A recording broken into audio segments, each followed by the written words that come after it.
ক্লাসের সবচেয়ে দুষ্টু ছেলে ছিলাম আমি। সবসময় ক্লাস ফাঁকি দেওয়া, বন্ধুদের সাথে আড্ডা দেওয়া আর বিভিন্ন জায়গায় ঘুরতে যাওয়াই ছিল আমার কাজ। প্রেম ভালোবাসা নিয়ে তেমন কোনো আগ্রহ ছিল না আমার। তবে একদিন বন্ধুদের পাল্লায় পড়ে একটি মেয়েকে পছন্দ করি। ভালোবাসার অধ্যায়টা আমার জীবনে সেখান থেকেই শুরু হয়। আমি তখন ক্লাস 9-এ পড়ি। মেয়েটির নাম ছিল নীলা। নীলাকে আমি আগেও অনেকবার দেখেছি, তবে এইবার দেখাটা ছিল ভিন্ন রকম। তাকে দেখেই মনে অন্যরকম অনুভূতি কাজ করা শুরু করলো।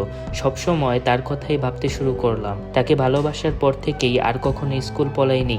তাকে দেখার জন্য প্রতিদিন স্কুলে আসতাম। তখন মনে হতো এই স্কুলটা শুক্রবারেও খোলা থাকলে ভালো হতো। আমাকে এত ভালো হয়ে যেতে দেখে সবাই অবাক হয়। নীলাও অবশ্য ব্যাপারটা বুঝতে পারে, তবে আমি নীলাকে কখনো সামনাসামনি সাহস করে বলতে পারিনি।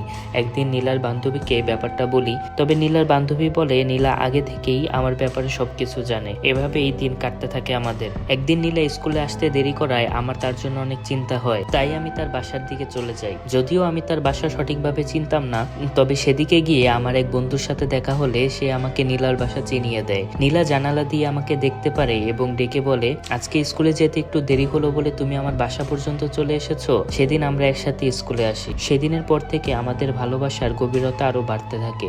আস্তে আস্তে স্কুলের সবাই আমাদের ভালোবাসার কথা জানতে পারে। আমার বাবা ছিলেন সেই স্কুলেরই হেডমাস্টার। একদিন সেও বিষয়টা জানতে পেরে আমাকে খুব মার দিলেন, তবে আমি সেগুলোকে তেমন একটা পাত্তা দিতাম না, কারণ ভালোবাসলে এগুলো একটু একটু সহ্য করতেই হয়। তখন কোনো ফোন না থাকায় আমাদের যোগাযোগ ব্যবস্থা ছিল না। আমি তার জন্য কবিতা লিখতাম আর স্কুলে গিয়ে তাকে দিতাম। নীলা খুব খুশি হতো। ভালোবাসা এত সুন্দর হয় তা আগে জানতাম না। তবে এই সুখ বেশি দিন স্থায়ী হলো না। প্রতিবারের মতো এক বৃহস্পতিবার ক্লাস শেষ করে মন খারাপ করে বাসায় যাচ্ছিলাম, কারণ নীলাকে একদিন দেখতে পারবো না। পরবর্তী শনিবার যখন আমি স্কুলে আসি তখন জানতে পারি নীলার নাকি বিয়ে হয়ে গেছে।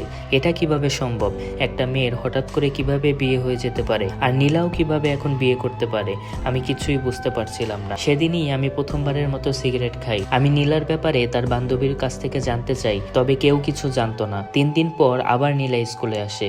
আমার বন্ধুরা আমাকে তার কাছে নিয়ে যায়। সেই দিন তাকে দেখে আমার অনেক খারাপ লাগছিল।